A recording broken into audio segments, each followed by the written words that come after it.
ನಮಸ್ತೆ. ಶ್ರೀ ರಾಘವೇಂದ್ರ ಚಾನೆಲ್ಗೆ ನಿಮಗೆ ಸ್ವಾಗತ. ಇವತ್ತಿನ ದಿನ ನಾವು ಏನು ಅಂತ ಹೇಳಿದ್ರೆ, ಈ ಥರ್ಡ್ ಪಾರ್ಟಿ ಎಂಟ್ರಿ ಅಂತ ಹೇಳಿ ಟ್ಯಾರೋ ಕಾರ್ಡ್ ರೀಡಿಂಗಲ್ಲಿ ಸಾಧಾರಣವಾಗಿ ನಾವು ನೋಡ್ತಾ ಬಂದ್ವಿ. ಅದಕ್ಕೆ ಕೆಲವೊಂದು ರೆಮಿಡಿಗಳು ಏನು ಅಂತ ಕಮೆಂಟ್ ಬಾಕ್ಸಲ್ಲಿ ಕೇಳಿದ್ದೀರಾ. ಹಾಗಾಗಿ ರೆಮಿಡಿ ಪ್ಲಸ್ ಅದರ ಜೊತೆಗೆ SR ರೀಡಿಂಗ್ ಇದನ್ನು ಕೂಡ ನಾವು ಮಾಡಿ ನೋಡೋಣ. ಫಸ್ಟ್ ಒನ್ ಆಗಿ ನಾನು ಹೇಳ್ತೀನಿ ನೋಡಿ, ಥರ್ಡ್ ಪರ್ಸನ್ ಎಂಟ್ರಿ ಅನ್ನುವಂತಹದ್ದು ಏನು ಅಂತ ಹೇಳಿದರೆ, ಅದು ಪರ್ಸನ್ ಆಗಿರ್ಬೋದು ಅಥವಾ ಸಿಚುವೇಶನ್ ಆಗಿರ್ಬೋದು ಅಥವಾ ಮೈಂಡ್ ಥಾಟ್ ಕೂಡ ಕೆಲವೊಮ್ಮೆ ಥರ್ಡ್ ಪರ್ಸನ್ ಅಥವಾ ಥರ್ಡ್ ಪಾರ್ಟಿ ಅಂತ ಹೇಳಿ ನಾವು ಟ್ಯಾರೋ ರೀಡಿಂಗಲ್ಲಿ ಕರಿತೀವಿ. ಈ ಥರ್ಡ್ ಪಾರ್ಟಿ ಅಂತ ಹೇಳುವಂಥದ್ದು ಯಾಕಾಗಿ ಎಂಟ್ರಿ ಹೊಡೆಯುತ್ತೆ ನಮ್ಮ ಜೀವನದಲ್ಲಿ, ಯಾಕಾಗಿ ಇಂಥ ಬ್ಲಾಕೇಜಸ್ ಬರುತ್ತೆ ಅಂತ ಹೇಳಿದಾಗ, ಒಂದು ಪಾಸ್ಟ್ ಲೈಫಿನ ಕರ್ಮ. ಸೆಕೆಂಡ್ ಒನ್ ಏನು ಅಂತ ಹೇಳಿದರೆ, ಇದಕ್ಕೆ ಮೂಲ ಕಾರಣ ಏನು ಅಂತ ಹೇಳಿದರೆ ನಮ್ಮ ಥಾಟ್ಸ್. ನಾವೇನು ಮಾಡ್ತೇವೆ ಅಂತ ಹೇಳಿದರೆ, ನಾವು ಅಂತಹ ಎನರ್ಜಿಯನ್ನು ನಮ್ಮ ವೈಬ್ರೇಷನ್ನಲ್ಲಿ ಎಳ್ಕೊಂಡಾಗ ಅಂತಹ ಎನರ್ಜಿ ಬೇಗ ಕ್ಯಾಚ್ ಆಗಿ ನಮ್ಮ ರಿಲೇಷನ್ಶಿಪ್ಪಲ್ಲಿ ಕಾಣಿಸ್ಕೊಳ್ಳಿಕ್ಕೆ ಶುರುವಾಗುತ್ತೆ. ಥರ್ಡ್ ಒನ್ ಏನು ಅಂತ ಹೇಳಿದರೆ ಬ್ಯಾಗೇಜಸ್. ಅಂದರೆ ಏನಾಗುತ್ತೆ ಅಂತ ಹೇಳಿದರೆ, ನೀವು ಹಿಂದಿನ ಜನ್ಮದಲ್ಲಿ ನಿಮ್ಮ ಪಾಸ್ಟ್ ಲೈಫಲ್ಲಿ ಯಾರಿಂದನಾದರೂ ನೀವು ಸಾಲ ಪಡ್ಕೊಂಡಿದ್ರೆ, ಅದು ದುಡ್ಡಾಗಿರ್ಬೋದು ಅಥವಾ ರಿಲೇಷನ್ಶಿಪ್ಪಲ್ಲಿ ಯಾರಿಗೂ ಏನೋ ಒಂದು ಯಾವುದೋ ರೀತಿಯಲ್ಲಿ ಮೋಸ ಮಾಡಿದರೆ, ಆ ರಿಲೇಷನ್ಶಿಪ್ ಏನಾಗುತ್ತೆ ಅಂದರೆ ಈ ರೀತಿಯಾಗಿ ಥರ್ಡ್ ಪಾರ್ಟಿಯಾಗಿ ಎಂಟ್ರಿ ಹೊಡೆಯುತ್ತೆ. ಓಕೆನಾ? ಇನ್ನೊಂದು ನೆನ್ಪಿಟ್ಕೊಳ್ಳಿ, ನಿಮ್ಮ ಜೀವನದಲ್ಲಿ ಥರ್ಡ್ ಪಾರ್ಟಿ ಬೇರೆಯವರು ಬಂದರೆ ಓಕೆ, ನೀವು ಇನ್ನೊಬ್ಬರ ಜೀವನದಲ್ಲಿ ಥರ್ಡ್ ಪಾರ್ಟಿ ಆಗ್ಲಿಕ್ಕೆ ಹೋಗಬೇಡಿ. ಯಾಕೆ ಈ ಮಾತನ್ನು ಹೇಳ್ತೀನಿ ಅಂತ ಹೇಳಿದರೆ, ಉದಾಹರಣೆಗೆ ನಿಮ್ಮ ಹತ್ರ ತೋಟ ಇದೆ ಅಂತಲೇ ಇಟ್ಕೊಳ್ಳಿ, ಬೇರೆಯವ್ರ ಹತ್ರ ಒಂದು ತೋಟ ಇದೆ ಅಂತ ಇಟ್ಕೊಳ್ಳಿ. ಆ ತೋಟಕ್ಕೆ ನೀವು ಬೇಲಿ ಹಾಕ್ಲಿಕ್ಕೆ ಹೋದರೆ ಏನಾಗುತ್ತೆ? ಸಹಜವಾಗಿ ಆ ಮಾಲೀಕ ಗಲಾಟೆಗೆ ಬಂದೇ ಬರ್ತಾನೆ, ಹೌದಾ? ಇನ್ನೊಂದು ಎಕ್ಸಾಂಪಲ್ ಹೇಳ್ತೀನಿ. ಈಗ ಬಿ ಅನ್ನುವಂತಹ ವ್ಯಕ್ತಿ ಹತ್ರ ಒಂದು ಗದ್ದೆ ಇದೆ ಅಂತ ಇಟ್ಕೊಳ್ಳಿ. ಆ ಗದ್ದೆಗೆ ಅವನದೇ ಆದಂತಹ ಬೌಂಡ್ರಿಯನ್ನು ಹಾಕಿರ್ತಾನೆ, ಅದು ಅವನ ಹೆಸರಲ್ಲಿರುವಂತಹ ಜಮೀನು. ನೀವೇನಾದರೂ ಅದಕ್ಕೆ ಬೌಂಡ್ರಿ ಹಾಕಿ ನಿಮ್ಮ ಜಮೀನು ಅಂತ ಮಾಡಲಿಕ್ಕೆ ಸಾಧ್ಯನಾ? ಅಷ್ಟೊತ್ತಿಗೆ ಏನಾಗುತ್ತೆ? ಆ ಓನರ್ಗೂ ನಿಮಗೂ ಗಲಾಟೆ ಆಗುವಂತಹದ್ದು ಸಹಜವಾಗಿ ಹೋಗುತ್ತೆ ಅಲ್ವಾ? ಜೀವನದಲ್ಲಿ ಯಾವಾಗಲೂ ಪರವಸ್ತು ಪಾಷಾಣ, ಅದನ್ನು ಮಾತ್ರ ಮರಿಬೇಡಿ. ನಿಮ್ಮ ಜೀವನದಲ್ಲಿ ಥರ್ಡ್ ಪಾರ್ಟಿ ಏನಾದರೂ ಎಂಟ್ರಿ ಆಗಿದ್ದರೆ ಈ ರೆಮಿಡಿಗಳನ್ನು ಮಾಡಿ ನೋಡಿ, ಖಂಡಿತವಾಗ್ಲೂ ವರ್ಕೌಟ್ ಆಗುತ್ತೆ. ಫಸ್ಟ್ ಒನ್ ಆಗಿ ಏನು ಅಂತ ಹೇಳಿದರೆ, ಇದನ್ನು ಕಾರ್ಡ್ ಕಟ್ಟಿಂಗ್ ಅಂತ ಕರಿತೇವೆ. ಕಾರ್ಡ್ ಕಟ್ಟಿಂಗ್ ಅಂದರೆ ಏನು? ಈಗ ಒಂದು ತಾಯಿ ಒಂದು ಮಗುವನ್ನು ಗರ್ಭದಿಂದ ಹೊರಗಡೆ ಸೃಜಿಸ್ತಾಳೆ, ಆಗ ಏನು ಅಲ್ಲಿ ಒಂದು ಕರುಳು ಬಳ್ಳಿ ಅಂತ ಇರುತ್ತೆ. ಹಾಗೇನೆ ಇದರಲ್ಲೂ ಕೂಡ ಅಷ್ಟೇ, ಪ್ರತಿಯೊಂದು ರಿಲೇಷನ್ಶಿಪ್ಗೂ ಕೂಡ ಕಾಣದ ರೀತಿಯಲ್ಲಿ ಒಂದು ಬಳ್ಳಿ ಇರುತ್ತೆ. ಅದನ್ನು ನಾವೇನು ಮಾಡಬೇಕು ಅಂದರೆ ಕಟ್ ಮಾಡಬೇಕು. ಅದು ಪಾಸ್ಟ್ ಲೈಫಿಂದ ನಾವು ಏನು ಅಂತ ಹೇಳಿದ್ರೆ ಆ ಬಳ್ಳಿಯನ್ನು, ಆ ಎಳೆಯನ್ನು ಹಿಡ್ಕೊಂಡು ಬಂದಿರ್ತೇವೆ. ಅದನ್ನು ಕಟ್ ಮಾಡಬೇಕು. ಯಾವ ರೀತಿ ಕಟ್ ಮಾಡೋದು? ಅದಕ್ಕೆ ಒಂದು ಉತ್ತಮವಾದಂತಹ ಒಂದು ರೆಮಿಡಿ ಅಂತ ಹೇಳಿದರೆ, ಫಸ್ಟ್ ನೀವೇನು ಮಾಡಬೇಕು ಅಂದರೆ ಒಂದು ಬ್ಲ್ಯಾಕ್ ಇಂಕ್ ಪೆನ್ನನ್ನು ತಗೊಳ್ಳಿ. ಓಕೆನಾ? ಬ್ಲ್ಯಾಕ್ ಪೆನ್ ತಗೊಂಡ್ರ ಆಮೇಲೆ ಒಂದು ಖಾಲಿ ವೈಟ್ ಪೇಪರನ್ನು ತಗೊಳ್ಬೇಕು. ಏನು ಮಾಡಬೇಕು? White sheet. ಓಕೆನಾ? ನೆಕ್ಸ್ಟ್ ಆ ವೈಟ್ ಶೀಟಲ್ಲಿ ನೀವೇನು ಮಾಡಬೇಕು ಅಂತ ಹೇಳಿದರೆ, ಈ ರೀತಿ ಸರ್ಕಲ್ ಹಾಕಬೇಕು. ಓಕೆನಾ? ಈ ಸರ್ಕಲಲ್ಲಿ ನಿಮ್ಮ ಹೆಸರು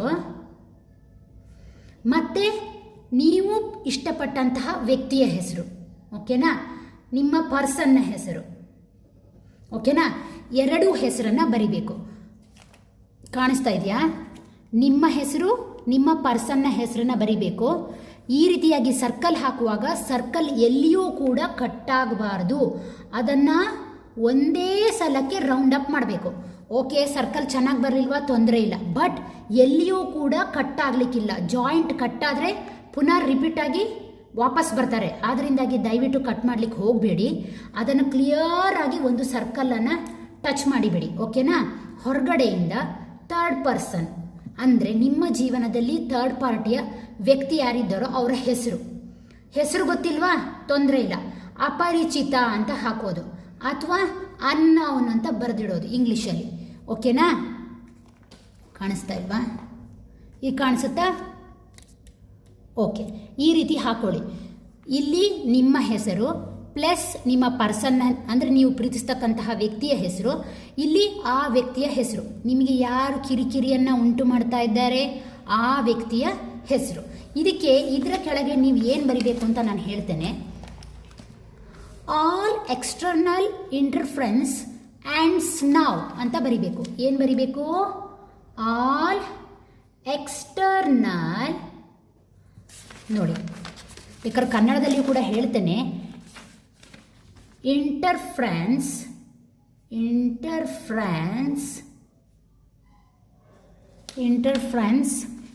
ends now. ಓಕೆನಾ? ಏನಂತ ಬರಿಬೇಕು? All external interference ends now. ಓಕೆನಾ? ಈ ರೀತಿಯಾಗಿ ಬರಿಬೇಕು. ಬರ್ದು ಏನು ಮಾಡಬೇಕು? ನೆಕ್ಸ್ಟ್ ಈ ರೀತಿಯಾಗಿ ಬರ್ಕೊಂಡ್ರಿ. ಈ ರೀತಿಯಾಗಿ ಬ್ಲ್ಯಾಕ್ ಪೆನ್ನಲ್ಲಿ, ವೈಟ್ ಶೀಟಲ್ಲಿ ನಿಮ್ಮ ಹೆಸರು, ನಿಮ್ಮ ಪರ್ಸನ್ನ ಹೆಸರು, ನೀವು ಇಷ್ಟಪಟ್ಟಂತಹ ವ್ಯಕ್ತಿಯ ಹೆಸರು, ಥರ್ಡ್ ಪಾರ್ಟಿ ಹೆಸರು. ಓಕೆನಾ? ನೆಕ್ಸ್ಟ್ ಇಲ್ಲಿ ಈ ರೀತಿ ಬರೀಬೇಕು. All external interference ends now ಅಂತ ಬರಿಬೇಕು. ಈ ರೀತಿ ಬರೆದ ಮೇಲೆ ಒಂದು ಶೀಟಲ್ಲಿ ಬ್ಲ್ಯಾಕ್ ಪೆನ್ನಲ್ಲಿ ಬರೆದ್ರಿ. ಅದನ್ನೇನು ಮಾಡಬೇಕು? ಅದನ್ನು ತಗೊಂಡು ಫೋಲ್ಡ್ ಮಾಡಬೇಕು. ಫೋಲ್ಡ್ ಮಾಡಿ ಅದನ್ನು ಏನು ಮಾಡಬೇಕು? ಒಂದು ದೀಪ ತಗೊಳ್ಳಿ ಅಥವಾ ಒಂದು ಕ್ಯಾಂಡ್ಲ್ ತಗೊಳ್ಳಿ. ಕ್ಯಾಂಡ್ಲ್ ತಗೊಂಡು ಫೋಲ್ಡ್ ಯಾವ ರೀತಿ ಬೇಕಾದ್ರೂ ಮಾಡ್ಬೋದು. ಫೋಲ್ಡ್ ಮಾಡ್ಲಿಕ್ಕೆ ಆಗಲ್ಲ. ನಾನು ಯಾಕೆ ಫೋಲ್ಡ್ ಮಾಡ್ಲಿಕ್ಕೆ ಹೇಳಿದ್ದು ಅಂದರೆ ಬೇಗ ಬೆಂಕಿ ಹತ್ತುತ್ತೆ. ಇಲ್ಲದಿದ್ದರೆ ಉದ್ದ ಪೇಪರ್ ಹಿಡ್ಕೊಂಡ್ರೆ ಕೈಗೆ ಸುಡುವಂತಹ ಸಾಧ್ಯತೆ ಇರುತ್ತೆ. ಓಕೆನಾ? ಇಲ್ಲ, ಇನ್ನೂ ಸುಲಭದ ಮೆಥಡ್ ಏನಂದರೆ ಒಂದು ದೊಡ್ಡ ಬೌಲ್ ತಗೊಳ್ಳಿ. ಆ ಬೌಲ್ ಒಳಗಡೆ ಕ್ಯಾಂಡ್ಲನ್ನು ಇಡಿ, ಕ್ಯಾಂಡ್ಲ್ ಅಥವಾ ದೀಪವನ್ನು ಇಡಿ. ದೀಪವನ್ನು ಇಟ್ಟು ಏನು ಮಾಡಬೇಕು ಅಂದರೆ ಫುಲ್ಲು ಅದನ್ನು ಬರ್ನ್ ಮಾಡಬೇಕು. ಆ ಪೇಪರ್ ಫುಲ್ ಬರ್ನ್ ಆಗಿ ಬೂದಿಯಾಗಿ ಆ ಬೌಲ್ ಒಳಗಡೆ ಬೀಳಬೇಕು. ಅಂಡರ್ಸ್ಟುಡ್? ಕ್ಯಾಂಡ್ಲನ್ನು ಹೊರಗಿಟ್ಟು ಸುಟ್ಟು ಆ ಬೌಲ್ ಒಳಗಡೆ ಬೂದಿ ಬೀಳುವಾಗ ಮಾಡ್ಬೋದು. ಅಥವಾ ತುಂಬ ದೊಡ್ಡ ಬೌಲ್ ಇದ್ದರೆ ಅದರಲ್ಲೇ ಕ್ಯಾಂಡ್ಲ್ ಇಟ್ಟು ಅಲ್ಲೇ ಸುಟ್ಟು ಆ ಬೂದಿ ಅಲ್ಲಿ ಬೀಳುವ ಹಾಗೆ ನೋಡ್ಕೊಳ್ಬೇಕು. ಕ್ಯಾಂಡ್ಲನ್ನು ಹೊರಗೆ ತೆಗೀರಿ. ಕ್ಯಾಂಡ್ಲ್ ಹೊರಗಿದ್ರೂ ಓಕೆ, ಒಳಗಿದ್ರೂ ಓಕೆ, ತೆಗೆದುಬಿಡಿ. ಈ ಬೂದಿಯನ್ನು ನೀವೇನು ಮಾಡಬೇಕು ಅಂದರೆ ಹೊರಗಡೆ ಹೋಗಿ ಯೂನಿವರ್ಸಿಗೆ ಪ್ರೇಯರ್ ಮಾಡಿ. ನನ್ನ ಜೀವನದಲ್ಲಿ ಯಾರಾದರೂ ಗೊತ್ತಿರುವಂತಹ ಥರ್ಡ್ ಪರ್ಸನ್ ತುಂಬ ಕಾಟ ಇದ್ದರೆ ಅವ್ರ ಹೆಸರು ಹೇಳಿ, ನನ್ನ ಜೀವನದಿಂದ ಅವರು ಹೊರಟು ಹೋಗಲಿ. ನಾನು ಅವ್ರನ್ನ ತುಂಬಾ ಪ್ರೀತಿಸ್ತೇನೆ. ಹಿಂದಿನ ಜನ್ಮದ ಅಥವಾ ಈ ಜನ್ಮದಲ್ಲಿ ಏನಾದರೂ ನನ್ನಿಂದ ತಪ್ಪಾಗಿದ್ದರೆ ನನಗೆ ಕ್ಷಮೆ ಕೊಡಿ ಅಂತ ಕೇಳ್ಕೊಳ್ಬೇಕು ನೀವು. ಆ ರೀತಿ ಹೇಳಿ ಥ್ಯಾಂಕ್ ಯು ಸಾರಿ ಇದನ್ನು ಯೂನಿವರ್ಸಿಗೆ 3 ಸಲ ಹೇಳಿಬಿಟ್ಟು ಆ ಬೂದಿಯನ್ನು ಗಾಳಿಯಲ್ಲಿ ಏನು ಮಾಡಬೇಕು? ಚೆನ್ನಾಗಿ ಊದಿ ಬಿಡಬೇಕು. ಅದು ಫುಲ್ಲು ಏನಾಗಬೇಕು? ಗಾಳಿಯಲ್ಲಿ ಹೊರಟೋಗಬೇಕು. ಓಕೆನಾ? ಮತ್ತೆ ಅದನ್ನು ತಿರುಗಿ ನೋಡಬೇಡಿ, ವಾಪಸ್ ಮನೆಗೆ ಬನ್ನಿ. ಈ ರೀತಿಯಾಗಿ ನೀವು ಕಂಟಿನ್ಯೂಸ್ 3 ದಿನ ಮಾಡಬೇಕು. ಓಕೆನಾ?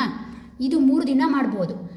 ಇನ್ನೂ ಕೆಲವರಿಗೆ ಏನು ಅಂತ ಹೇಳಿದ್ರೆ, ಇಲ್ಲ ಆ ವ್ಯಕ್ತಿಯ ಟಾರ್ಚರ್ ತುಂಬ ಜಾಸ್ತಿ ಇದೆ, ನನಗೆ ತಡಿಲಿಕ್ಕೆ ಆಗ್ತಾ ಇಲ್ಲ ಅಂತ ಹೇಳಿದರೆ ಅಮಾವಾಸ್ಯೆ ದಿನ ಮಾಡಿ. ಓಕೆನಾ? ಅಮಾವಾಸ್ಯೆ ದಿನ 3 ಅಮಾವಾಸ್ಯೆ ಮಾಡ್ಬೋದು. ಇಲ್ಲ ಅಷ್ಟು ತನಕ ಟೈಮ್ ಗ್ಯಾಪ್ ಸಾಕಾಗಲ್ಲ ಅಂದರೆ ಕಂಟಿನ್ಯೂಸ್ 3 ದಿನ ಮಾಡ್ಬೋದು. ಶುರು ಮಾಡಬೇಕಾದ್ರೆ ಆದಷ್ಟು ಮಂಗಳವಾರವೇ ಶುರುವಾಗುವ ಹಾಗೆ ಮಾಡಿ. ಮಂಗಳವಾರ, ಬುಧವಾರ, ಗುರುವಾರ 3 ದಿನ ಚಾಯ್ಸ್ ಮಾಡಿಕೊಂಡು 3 ದಿನ ಕಂಟಿನ್ಯೂಸ್ ಮಾಡಬೇಕು.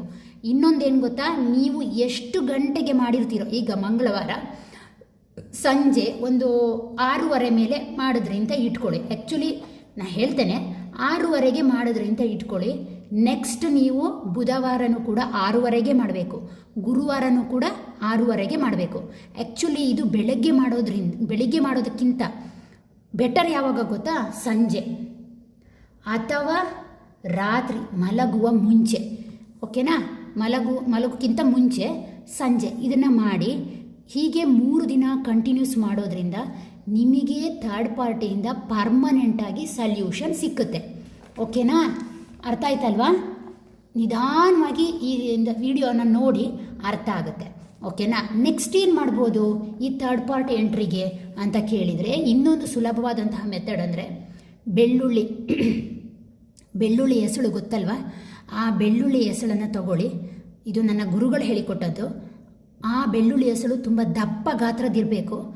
ಆ ಎಸಳಿನ ಮೇಲೆ ನಿಮಗೆ ಯಾರು ತುಂಬಾ ಟಾರ್ಚರ್ ಕೊಡ್ತಾ ಇದ್ದಾರೆ, ಅದು ಇವರೇ ಆಗಬೇಕು ಅಂತಿಲ್ಲ, ನಿಮ್ಮ ಪ್ರೀತಿಯ ಥರ್ಡ್ ಪಾರ್ಟಿನೇ ಆಗಬೇಕು, ಪ್ರೀತಿಯಲ್ಲಿರುವ ಥರ್ಡ್ ಪಾರ್ಟಿ ಪರ್ಸನ್ನೇ ಆಗಬೇಕು ಅಂತ ಇಲ್ಲ. ಏನು ಅಂತ ಹೇಳಿದರೆ, ನಿಮಗೆ ಏನೋ ಈಗ ಉದಾಹರಣೆಗೆ ಒಂದು ಮನೆಯಲ್ಲಿ ಅತ್ತೆ ಸೊಸೆ ಇದ್ದರೆ, ತುಂಬಾ ಅತ್ತೆ ಕಾಟ ಇದ್ದರೆ, ಅಥವಾ ಮನೆಯಲ್ಲಿ ನೀವು ಅಪ್ಪ ಅಮ್ಮನ ಜೊತೆ ಇಲ್ಲ, ದೊಡ್ಡಪ್ಪ ಚಿಕ್ಕಪ್ಪ ಸಂಬಂಧಿಕರ ನಡುವೆ ಇದ್ದಾಗ ಅವರ ಕಾಟ ಜಾಸ್ತಿ ಆಗಿದ್ದಾಗ, ನಿಮಗೆ ರಿಲೇಷನಲ್ಲಿ ಯಾರ ಕಾಟ ತುಂಬ ಜಾಸ್ತಿ ಇದೆ, ಯಾರು ಶತ್ರುಗಳಾಗಿ ನಿಮ್ಮ ಜೊತೆ ವರ್ತಿಸ್ತಾ ಇದ್ದಾರೆ, ಅವರ ಹೆಸರನ್ನು ಆ ಬೆಳ್ಳುಳ್ಳಿ ಮೇಲೆ ಬರಿಬೇಕು. ಓಕೆನಾ? ಅದೇ ಬ್ಲ್ಯಾಕ್ ಇಂಕನ್ನೇ ಉಪಯೋಗಿಸಿ, ಇದು ನೆಗೆಟಿವ್ ಎನರ್ಜಿ ಹೊರಗಡೆ ಹೋಗೋದ್ರಿಂದ. ಇಲ್ಲ ಮೇಡಮ್ ಬೆಳ್ಳುಳ್ಳಿ ಹೆಸರು ತುಂಬ ಚಿಕ್ಕದು, ಹೇಗೆ ಹೆಸರು ಬರೆಯೋಕ್ಕಾಗುತ್ತೆ? ಏನಿಲ್ಲ, ನಿಮ್ಮ ಮನಸ್ಸಿನಲ್ಲಿ ಆ ವ್ಯಕ್ತಿಯ ಹೆಸರನ್ನು ಹೇಳ್ಕೊಳ್ಳಿ.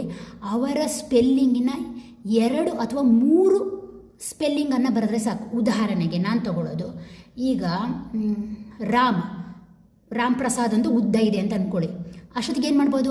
RAM ಅಷ್ಟೇ, ಕಟ್. ಎಷ್ಟು ಜಾಗ ಸಾಕಾಗುತ್ತೆ ಅಷ್ಟೇ ಅಕ್ಷರಗಳು, ಬಟ್ ಮನಸ್ಸಲ್ಲಿ ಆ ವ್ಯಕ್ತಿಯ ಪೂರ್ಣ ಹೆಸರನ್ನು ಹೇಳ್ಕೊಳ್ಳಿ. ಈ ರೀತಿ ಬೆಳ್ಳುಳ್ಳಿಯನ್ನು, ಒಂದು ದೊಡ್ಡ ಗಾತ್ರದ ಬೆಳ್ಳುಳ್ಳಿ 1 ಅಥವಾ 3 ತಗೊಂಡು ಅದನ್ನು ಕೈಲಿಟ್ಕೊಂಡು ಆ ವ್ಯಕ್ತಿಯ ಹೆಸರನ್ನು ಬರೆದು ಸೀದಾ ನಿಮ್ಮ ಟಾಯ್ಲೆಟ್ಗೆ ಬರಬೇಕು. ಓಕೆನಾ? ಬಂದು ಏನು ಮಾಡಬೇಕು? ಆ ಟಾಯ್ಲೆಟಿಗೆ ಬಂದು ಅಲ್ಲೇ ಬಾತ್ರೂಮಲ್ಲೇ ನಿಂತು ನೀವು ಆ ವ್ಯಕ್ತಿಗೆ ಹೇಳಬೇಕು ಏನು ಅಂತ, ನನ್ನನ್ನು ಕ್ಷಮಿಸಿ, ನನ್ನಿಂದ ನಿಮಗೆ ತೊಂದರೆ ಆಗಿದ್ದರೆ ಕ್ಷಮಿಸಿ, ನನ್ನ ಜೀವನದಿಂದ ನೀವು ಸಂಪೂರ್ಣವಾಗಿ ಹೊರಟು ಹೋಗಿ, ಥ್ಯಾಂಕ್ ಯು ಅಂತ ಹೇಳಿ. ಆಮೇಲೆ ಏನು ಮಾಡಬೇಕು? ಆ ಬೆಳ್ಳುಳ್ಳಿಯನ್ನು ಕೈಲೇ ಇಟ್ಕೊಂಡಿರ್ತೀರಲ್ಲ, ಅದನ್ನು ತೆಗೆದು ನಿಮ್ಮ ಟಾಯ್ಲೆಟ್ಗೆ ಹಾಕಿ ನೀರನ್ನು ಬಿಟ್ಬಿಡಿ. ಒಂದು ಬಕೆಟ್ ನೀರನ್ನು ಚೆನ್ನಾಗಿ ಹಾಕಿಬಿಡಿ. ಓಕೆನಾ? ಆ ಬೆಳ್ಳುಳ್ಳಿ ಯಾವುದೇ ಕಾರಣಕ್ಕೂ ವಾಪಸ್ ನಿಮಗೆ ಟಾಯ್ಲೆಟ್ ನೀರಲ್ಲಿ ಕಾಣಿಸಬಾರ್ದು. ಸಂಪೂರ್ಣವಾಗಿ ಅದು ಅಲ್ಲಿಂದ ಹೊರಟು ಹೋಗಬೇಕು. ಓಕೆನಾ? ಈ ರೀತಿ ಮಾಡೋದ್ರಿಂದ ಇದು ಕೂಡ ಅಷ್ಟೇ. ಎಷ್ಟು ಸಲ ಮಾಡಬೇಕು ಅಂದರೆ 3 ಸಲ ಮಾಡಬೇಕಾಗುತ್ತೆ. ಯಾವಾಗ? ಮಂಗಳವಾರ, ಶನಿವಾರ. ಓಕೆನಾ? ಈಗ ಒಂದು ಮಂಗಳವಾರ ಮಾಡಿದ್ರಿಂತಾದರೆ ನೆಕ್ಸ್ಟ್ ಪುನಃ ಇನ್ನೊಂದು ಮಂಗಳವಾರ. ಓಕೆನಾ? ಶನಿವಾರ, ಒಂದು ಶನಿವಾರ ಮಾಡಿದ್ರಿಂತಾದರೆ ಇನ್ನೊಂದು ಶನಿವಾರ. ಓಕೆನಾ? ಅಮಾವಾಸ್ಯೆ ದಿನ ಮಾಡಿದ್ರಂತೂ ತುಂಬ ಬೆಸ್ಟ್ ರಿಸಲ್ಟ್. ಅಷ್ಟು ತನಕ ಕಾಯುವಂತಹ ತಾಳ್ಮೆ ಇಲ್ಲ ಅಂತ ಹೇಳಿದ್ರೆ ಮಂಗಳವಾರ, ಶನಿವಾರ ಮಾಡಿ. ಮತ್ತೆ ಅದರ ಜೊತೆಗೆ ಏನು ಅಂತ ಹೇಳಿದ್ರೆ, ಆ ವ್ಯಕ್ತಿಯ ಬಗ್ಗೆ ಇನ್ನೂ ನೀವು ಚಿಂತೆ ಮಾಡಬಾರ್ದು. ನೀವು ಯೂನಿವರ್ಸಿಗೆ ನಿಮ್ಮ ಶತ್ರುವನ್ನು ಸರೆಂಡರ್ ಮಾಡಿ ಒಪ್ಪಿಸಿದ್ದೀರಾ. ನೀವು ಚಿಂತೆ ಮಾಡಿದ್ರೆ ಏನಾಗುತ್ತೆ ಅಂದರೆ ಅಲ್ಲಿ ಆ ಕೆಲಸ ನಡೆಯಲ್ಲ. ಯೂನಿವರ್ಸ್ ಆ ಜವಾಬ್ದಾರಿಗಳನ್ನು ತಗೊಳ್ಳಲ್ಲ. ನೆನ್ಪಿಟ್ಕೊಳ್ಳಿ. ಅರ್ಥ ಆಗುತ್ತಲ್ಲ? ನೀವು ಯೂನಿವರ್ಸಿಗೆ ಜವಾಬ್ದಾರಿಯನ್ನು ಹೊರಿಸಿದ ಮೇಲೆ ಅದನ್ನು ನೋಡ್ಕೊಳ್ಳುವಂಥದ್ದು ಯೂನಿವರ್ಸ್ನ ಜವಾಬ್ದಾರಿ. ದೊಡ್ಡವ್ರ ಕೈಯಲ್ಲಿ ಏನಾದರೂ ಕೊಟ್ಟರೆ ದೊಡ್ಡವ್ರು ನೋಡ್ಕೊಳ್ತಾರೆ. ಸಣ್ಣವರಾಗಿ ನಾವು ಯಾಕೆ ನಡುವಲ್ಲಿ ನುಗ್ಗುವ ಕೆಲಸ ಮಾಡೋದು ಅಲ್ವಾ? ಬಿಟ್ಟುಬಿಡಿ. ಕಂಪ್ಲೀಟಾಗಿ ಇದಾಗುತ್ತೆ. ವಾಶೌಟ್ ನಿಮ್ಮ ಜೀವನದಿಂದ ಅವರು ಹೊರಟೋಗ್ತಾರೆ. ಓಕೆನಾ? ಅಥವಾ ಸೈಲೆಂಟ್ ಆಗ್ತಾರೆ. ಅದರ ಜೊತೆಗೆ ಏನು ಅಂತ ಹೇಳಿದರೆ, ಇದನ್ನು ಯಾವಾಗ ಮಾಡ್ಬೋದು? ಇದು ಕೂಡ ಅಷ್ಟೇ, ಸಂಜೆ 6:30 ಮೇಲೆ ಮಾಡಿ ನೋಡಿ, ವರ್ಕೌಟ್ ಆಗುತ್ತೆ. ಅಥವಾ ರಾತ್ರಿ. ಇದು 2ನೇ ಮೆಥಡ್. ಇನ್ನು 3ನೇ ಮೆಥಡ್ ಏನು ಮಾಡ್ಬೋದು? 3ನೇ ಮೆಥಡಿಗೆ ಬಂದಾಗ ಏನು ಮಾಡ್ಬೋದು ಅಂತ ಹೇಳಿದರೆ, ಸಾಲ್ಟ್ ಬರುತ್ತಲ್ಲ, ಕಲ್ಲುಪ್ಪು, ಅದನ್ನು ತಗೊಳ್ಳಿ. ನಿಮ್ಮ ಕೈಯಲ್ಲೇ ತಗೊಳ್ಬೇಕು. ಎಷ್ಟು ನಿಮ್ಮ ಮುಷ್ಟಿಯೊಳಗೆ ಬರುತ್ತೋ ಅಷ್ಟು. ಆ ಕಲ್ಲುಪ್ಪನ್ನು ಏನು ಮಾಡಬೇಕು ಅಂದರೆ, ನಿಮ್ಮ ಬಾತ್ರೂಮಿಗೆ ಹೋಗಿ ನೀವು ಸ್ನಾನ ಮಾಡುವ ಟೈಮಲ್ಲಿ ಒಂದು ಬೌಲಿಗೆ ನಿಮ್ಮ ಕೈಯಲ್ಲಿ ಒಂದು ಮುಷ್ಟಿಯಷ್ಟು ಕಲ್ಲುಪ್ಪನ್ನು ತಗೊಂಡು ನಿಮ್ಮ ಬಾತ್ರೂಮಿಗೆ ಹೋಗಿ, ನೀವು ಟಬ್ಬಲ್ಲಿ ನೀರು ಬಿಟ್ಟಿರ್ತೀರ, ಆ ಸ್ನಾನ ಮಾಡುವ ನೀರಿನಿಂದ ಆ ಬೌಲು ತುಂಬುವಷ್ಟು, ನೀವು ಸ್ನಾನ ಮಾಡಲಿಕ್ಕೆ ಈಗ ಬಕೆಟಲ್ಲಿ ನೀರು ಬಿಟ್ಟಿರ್ತೀರಲ್ಲ, ಅದನ್ನು ಮೈಗೆ ಹುಯ್ಕೊಂಡಿರ್ತೀರಲ್ಲ, ಇನ್ನೊಂದು ಚೊಂಬಲ್ಲಿ ನೀರು ತೊಗೊಳ್ತೀರಲ್ಲ, ಆ ಅಂಥದ್ದು ಚೊಂಬನ ನೀರನ್ನು ತೆಗೆದು ಆ ಬೌಲಿಗೆ ಹಾಕ್ಬಿಡೋದು. ಓಕೆನಾ? ಹಾಕಿ ಆಚೆ ಈಚೆ ನೋಡಬೇಡಿ. ಥ್ಯಾಂಕ್ ಯು ಸಾರಿ ಇದನ್ನು ಹೇಳಿಬಿಟ್ಟು ಅವ್ರಿಗೆ ಹೇಳಿ, ನನ್ನ ಜೀವನದಿಂದ ಹೊರಟು ಹೋಗಿ ಅಂತ ಹೇಳಿಬಿಟ್ಟು ಏನು ಅಂತ ಹೇಳಿದರೆ, ಅದನ್ನು ಅಲ್ಲೇ ಇಟ್ಟು ಸೀದಾ ಬಂದುಬಿಡಿ. ಬೇರೆಯವ್ರು ಟಚ್ ಮಾಡಲಿಕ್ಕೆ ಬಿಡಬೇಡಿ. ಅದನ್ನು ಸ್ವಲ್ಪ ಎತ್ತರ ಸ್ಥಾನದಲ್ಲಿ ಇಟ್ಟು ಹೊರಗಡೆ ಬನ್ನಿ. ಅದು ಸಂಪೂರ್ಣವಾಗಿ ಕರಗಿ ಹೋಗಬೇಕು. ಅಲ್ಲಿವರೆಗೂ ಅದನ್ನು ಮುಟ್ಟಬೇಡಿ.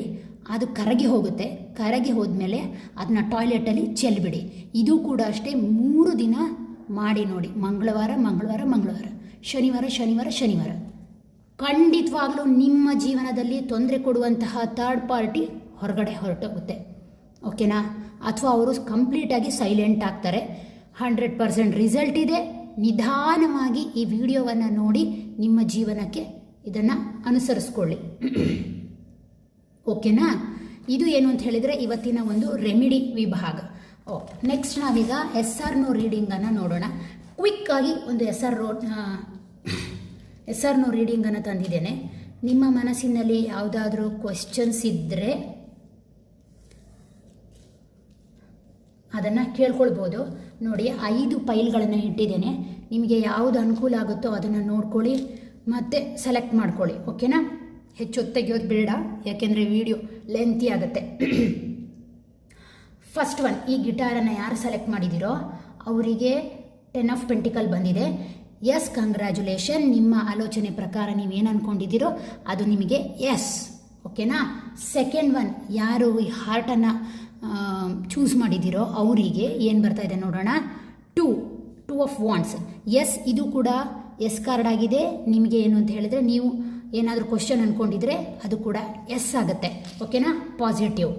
ನೆಕ್ಸ್ಟ್ 7 ಆಫ್ ಕಪ್ಸ್ ಬಂದಿದೆ. ಯಾರು ಇದನ್ನು ಆಯ್ಕೆ ಮಾಡಿದ್ದೀರಾ ಅವರಿಗೆ ಇದು ನೋ ಕಾರ್ಡ್. ಓಕೆನಾ? ಸದ್ಯದ ಮಟ್ಟಿಗೆ ಇದು ನೋ. ನೆಕ್ಸ್ಟ್ ಯಾರು ಈ ಯೂನಿಕಾರ್ನ ಆಯ್ಕೆ ಮಾಡ್ಕೊಂಡಿದ್ದೀರಾ ಅವರಿಗೆ 10 ಆಫ್ ವಾಂಡ್ಸ್ ಬಂದಿದೆ. ಎಸ್, ನಿಮಗೂ ಕೂಡ ಇದು ಪಾಸಿಟಿವನ್ನು ತೋರಿಸ್ತಾ ಇದೆ. ನೆಕ್ಸ್ಟ್ ಯಾರು ಇದನ್ನು ಆಯ್ಕೆ ಮಾಡ್ಕೊಂಡಿದ್ದೀರಾ ಅವರಿಗೆ, ಈ ಗೊಂಬೆಯನ್ನು ಆಯ್ಕೆ ಮಾಡ್ಕೊಂಡವರಿಗೆ 9 ಆಫ್ ಸೋರ್ಡ್ಸ್ ಬಂದಿದೆ. ಹಾಗಾಗಿ ಏನು ಅಂತ ಹೇಳಿದರೆ ಇದು ಕೂಡ ನೋ ಕಾರ್ಡ್. ಓಕೆನಾ? ನಿಮ್ಮ ಕ್ವಶನ್ಗೆ ನನ್ನ ಒಂದು ಉತ್ತರ. ಓಕೆ, ಯೂನಿವರ್ಸ್ ಕಡೆಯಿಂದ ಎಸ್ ಆರ್ನು ರೀಡಿಂಗ್. ಮತ್ತೆ ಹೇಳ್ತಾ ಇದ್ದೀನಿ, ಯಾರ ಜೀವನದಲ್ಲಿಯೂ ನೀವು 3rd ಪರ್ಸನ್ ಆಗಬೇಡಿ. ನಿಮ್ಮ ಜೀವನದಲ್ಲಿ 3rd ಪರ್ಸನ್ ಇದ್ದಾರಾ ಅವರು ಖಂಡಿತವಾಗ್ಲೂ ಹೊರಗಡೆ ಹೋಗ್ತಾರೆ. ಇದು ಖಂಡಿತ. ಈ ರೆಮಿಡಿಗಳನ್ನೆಲ್ಲ ಮಾಡಿ ನೋಡಿ. ನಿಮಗೋಸ್ಕರ ನಾನು ಕ್ವಿಕ್ಕಾಗಿ ಒಂದು ವಿಡಿಯೋವನ್ನು ತಂದಿದ್ದು. ಆದಷ್ಟು ನೋಡಿ ಮತ್ತು ಶೇರ್ ಮಾಡಿ. Thank you. ಬಾಯ್.